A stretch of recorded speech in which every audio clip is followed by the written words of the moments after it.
মাত্র 800 টাকায় কি মায়াপুর সত্যি সম্ভব? কিভাবে যাবেন, কোথায় থাকবেন, কোথায় খাবেন, আজকের ভিডিওতে A to Z সমস্ত তথ্য দেখিয়ে দেব, তাই ভিডিওটা একদম শেষ পর্যন্ত দেখুন। নমস্কার বন্ধুরা, আমি দেবু। আজ আমাদের নিয়ে চলেছি পশ্চিমবঙ্গের অন্যতম সুন্দর এবং শান্তিপূর্ণ ধর্মীয় পর্যটন কেন্দ্র মায়াপুরে। যদি আপনার বাজেট কম হয় তাহলে এই ভিডিওটা আপনার জন্য। চ্যানেলে নতুন হয়ে থাকলে চ্যানেলটা অবশ্যই সাবস্ক্রাইব করে রাখুন এরকম ট্রাভেল ভিডিও পাওয়ার জন্য। দুর্গাপুর স্টেশন থেকে সিউড়ি শিয়ালদা ট্রেনে করে যাব ব্যান্ডেল থেকে তারপর ওইদিকে ট্রেন ধরবো। আমাদের ট্রেন আসছে এখন দুর্গাপুর স্টেশনের 4 নম্বর প্ল্যাটফর্মে।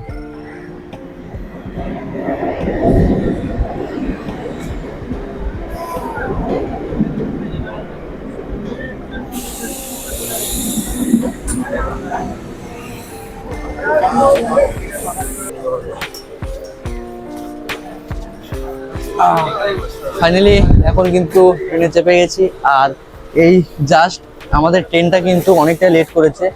এখন প্রায় বাজে 6:44।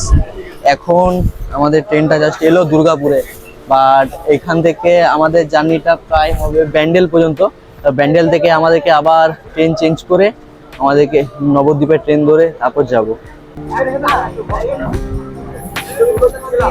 আমরা এখন বেরোলাম দুর্গাপুর রেলওয়ে স্টেশন থেকে, আর আমরা এখন যাচ্ছি 12 জন ফ্রেন্ড মিলে। এখন আছি আপাতত 11 জন ফ্রেন্ড, আর আরেকজন যাবে ব্যান্ডেল থেকে। সমস্ত ব্লগের জার্নিটা কিন্তু দেখাবো, আর কিভাবে কম খরচে মায়াপুর নবদ্বীপ ঘুরতে পারবেন আপনারা সেটাও কিন্তু জানাবো।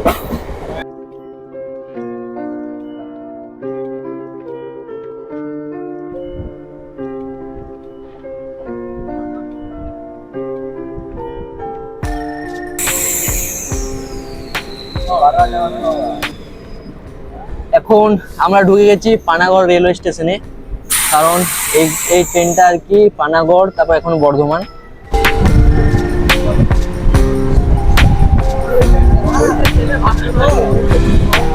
তো এখন চলে এসেছি বর্ধমান রেলওয়ে স্টেশনে। এখানে আমাদের এই ট্রেনের হল্ট টাইম হচ্ছে 2 মিনিট। এরপর যাব ব্যান্ডেল। চলো, কারণ যে ট্রেন জার্নিটা আমি ভাবলাম তোমার সাথে একবার শেয়ার করি, তোমরা কিভাবে দুর্গাপুর থেকে মায়াপুর নবদ্বীপ যাবে সবটাই। তো পুরো ব্লগটা জাস্ট দেখো আর এনজয় করো।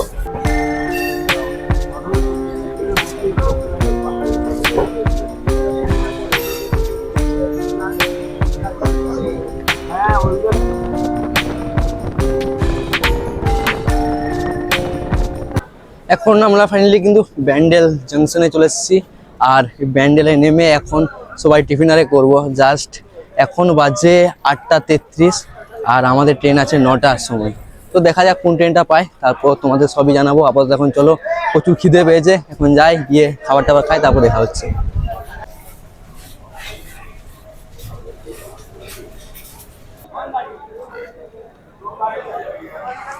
ফাইনালি ব্যান্ডেল জাংশন থেকে বেরোলাম, আর এখানে সব বন্ধুরা মিলে যাচ্ছি। আপাতত চলো এখানে কিছু খাবার টাবার দেখা যাক কি পাওয়া যায়। কিছু হালকা করে খাবার খেয়ে তারপর যাব। প্রায় 9টা, এখনো মোটামুটি আধ ঘন্টা টাইম আছে, তো আগে জলদি করে খাবারটা খেয়ে নিই। এখানে বুফে সিস্টেম চলছে, কাসুন্দি নেওয়া হচ্ছে হালকা করে। চলো সবাই মিলে এখন পুরি আর সবজি নিয়ে নিয়েছি, এরপর খাবো, খেয়ে পরে তারপর ট্রেন আছে। রয়েছি ব্যান্ডেল জাংশনে। এরপর ব্যান্ডেল জাংশন থেকে হাওড়া কাটোয়া যে লোকাল আছে সেই লোকালটা ধরে যাব নবদ্বীপ। তারপর নবদ্বীপ থেকে ওখানে লঞ্চে করে চলো সমস্ত জার্নিটা কিন্তু দেখাবো। আবার চলো সমস্ত ফ্রেন্ডরা কিন্তু এই জায়গায় চলে এসেছি, আর চলো যাই। আর এই জার্নিটা একটা সুস্থভাবে করি, কারণ মানে এতগুলো ফ্রেন্ড মিলে আসা, এনজয় করা সত্যি খুব সুন্দর একটা বেস্ট জার্নি। আমাদের ট্রেন চলে এসেছে, আর এখন চলো যাই। প্রায় এইখান থেকে টাইম লাগবে 1 ঘন্টা 10 মিনিট সামথিং, 1 ঘন্টার মতো টাইম লাগবে। আমাদের চলো যাই, গিয়ে দেখা হচ্ছে।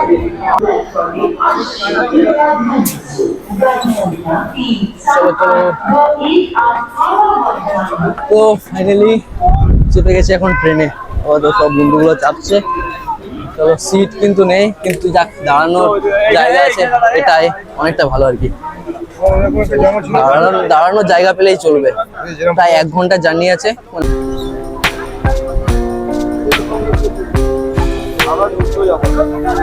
সো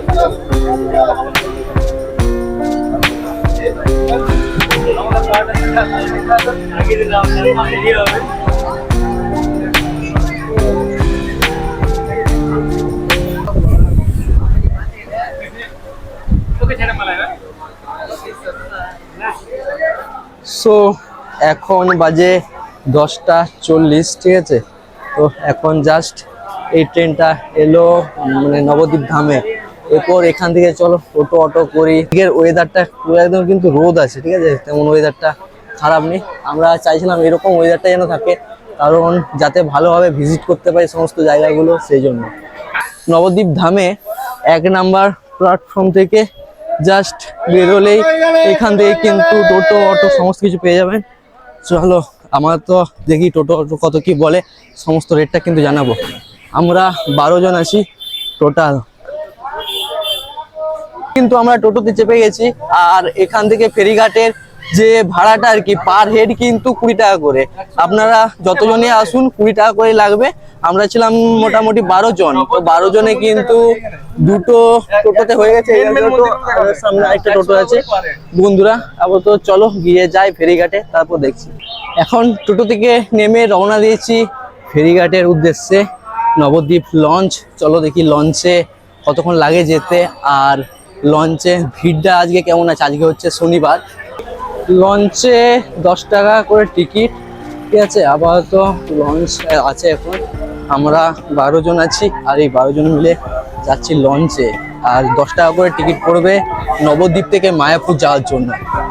নবদ্বীপ থেকে মায়াপুর যাওয়ার পথে আপনাদের চোখে পড়বে দুটি নদীর মিলনস্থল, গঙ্গা বা ভাগীরথী আর জলঙ্গি। এখানে গঙ্গা বা ভাগীরথীর জল একটু ঘোলাটে, তুলনামূলকভাবে জলঙ্গির জল কিন্তু স্বচ্ছ।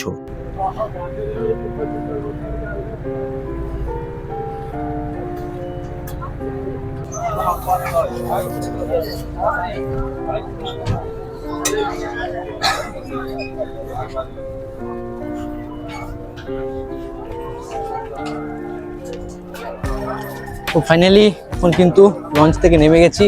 এরপর চলো নবদ্বীপ থেকে চলে এলাম মায়াপুর। আর মায়াপুরের সমস্ত দৃশ্যগুলো কিন্তু দেখার জন্য অবশ্যই জানান। আর এখানে এসে কোন জায়গায় আর কি রুম নেবেন, কিভাবে থাকবেন, কোথায় খাবেন, সমস্ত কিছুই কিন্তু এই ভিডিওটার মধ্যে দেবো। আপাতত আমাদের হোটেল হচ্ছে হোটেল AJ প্লাজা। তো এই হোটেলটা ভিউটা তোমরা যদি দেখো, একেবারে কিন্তু নদীর তীরে এই হোটেলটা। আপাতত চলো যাই, গিয়ে চেক ইন করে সমস্ত দৃশ্যটা দেখাবো। আর আরেকটা কিন্তু এই হোটেলে আপনারা সুইমিং পুলও পেয়ে যাবেন। এখন চলো এখন রিসেপশনে যাই, রিসেপশনে গিয়ে দেখায় সমস্ত দৃশ্যটা। আর আমাদের বন্ধু মিসির ব্লগ এখন ব্লগ শুরু করেছে। আর চলো এখানে আমরা 12 জন ফ্রেন্ড আছি। ফোন জাস্ট এটা হচ্ছে রুম, এখানে একটা ওয়ার্ড্রপ দিয়েছে, আর একটা মিরর রয়েছে এখানে, বড় মিরর। আর এখানে সমস্ত বন্ধুগুলো আমাদের এখানে একটা ম্যাট নিয়েছি কারণ, আর এখানে একটা সোফা রয়েছে। তো আর বাথরুমটা একবার যদি দেখিয়ে দিই। ও বাথরুমে একজন ঢুকেছে আর কি। এখানকার ওয়াশরুম, শাওয়ার, গিজার, কারণ এখন শীতকাল, অসুবিধা নেই। আর এখানে মিরর দিয়েছে, একটা বেসিন রয়েছে এখানে। আপাতত বাথরুমটা এমনি নর্মাল ক্লিনই আছে, বাট এই হোটেলটা আর কি দেখা যাক কতটা কি হয়। যেরকম ভাবলাম মানে সেরকম কিন্তু নয়, এদের বিহেভিয়ারটা একটু খারাপ লাগলো আমার, ঠিক আছে। তো আপাতত চলো সমস্ত কিছু দেখাবো। এটা হচ্ছে 103, আর তার পাশে আমরা দুটো রুম নিয়েছি, আরেকটা রুম রয়েছে 104। তো এইখানে আমরা এইখানের রুমটা হচ্ছে জাস্ট এরকম। আর এটা কিন্তু আমরা এখানে ম্যাট নিয়ে নিয়েছি, কারণ আমরা দুটো রুমে আছি 12 জন, ঠিক আছে। প্রায় আমাদের এখানে ভাড়া পড়লো ওই 4400 এরকম সামথিং। তো আপাতত এখানে এই একটা রুম, এখানে কিন্তু 3 জন শুতে করবে। আর একটা ম্যাট নিয়েছি 4 জন, 5 জন হয়ে যাবে প্রায়। আর এই বাথরুমে ওয়াশরুমটা একবার দেখিয়ে দিই। এটার ওয়াশরুমটা ঠিক এরকম, এখানে একটা মিরর রয়েছে, আর বেসিন তো প্রত্যেকটা রয়েছে। আর এখানে কমোড, পেন, শাওয়ার, গিজার সমস্ত কিছু। আমরা এসি রুম নিয়েছি, আমাদের ওই পার হেড আর কি পড়েছে, মানে 12 জনের এসেছি, 12 জনে আমাদের পার হেড পড়েছে ওই সামথিং 360 টাকার মতো, মানে 60-70 টাকার মতো।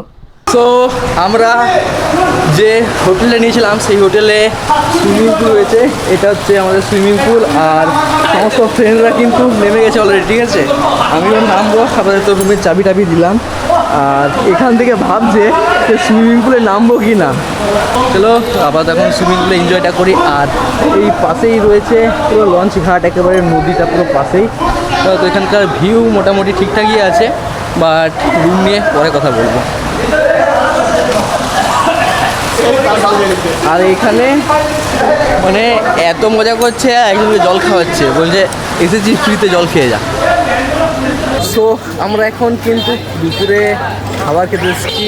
এখানে রয়েছে ইসকন টেম্পেলটা, আর ইসকন টেম্পেলের ঠিক পাশে রয়েছে মাসির বিরিয়ানি। তো সবাই মিলে প্ল্যানিং হলো চলো আজ বিরিয়ানি খাই। তো আপাতত তাই গিয়ে দেখাই সমস্ত আর চলো গিয়ে পরে সমস্ত ভিডিওটা দেখাবো। আই থিঙ্ক ওখানে ক্যামেরা বা ফোন এলাও নেই, যতটা সম্ভব তাই দেখাবো। এই যে গেট, এই গেটে ঢুকছি আমরা সব ফ্রেন্ডরা মিলে। চলো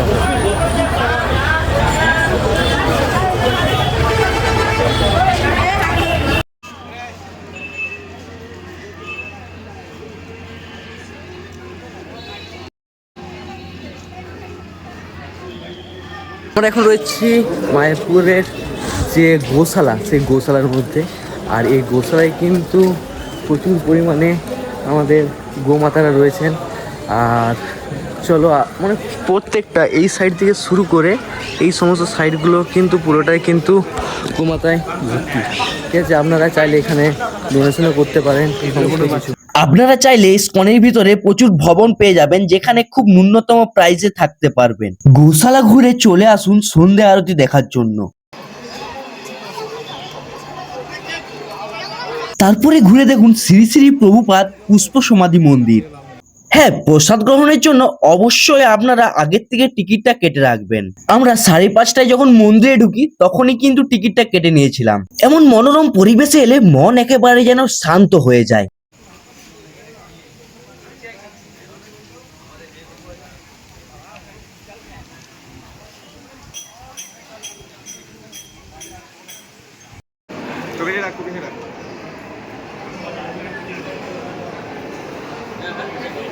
আপনারাও মন্দির প্রাঙ্গণ দর্শন করার পর চলে আসুন প্রসাদ গ্রহণের জন্য। প্রসাদ গ্রহণের পর আপনারাও কিন্তু রুমে গিয়ে একটু রেস্ট করে নিন। ভোর 4:30টায় চলে আসুন আবার মন্দিরে মঙ্গল আরতি দেখা। এখানে রিলস শুট করা হচ্ছে, এখন রাত বাজে প্রায় 11টা। আর এখন এখন ভিডিও শুট চলছে, এখানে আমাদের ক্যামেরাম্যান আর এখানে আছে ডাইরেক্টর। 1 2 3 স্টার্ট। ও 1 2 3 স্টার্ট।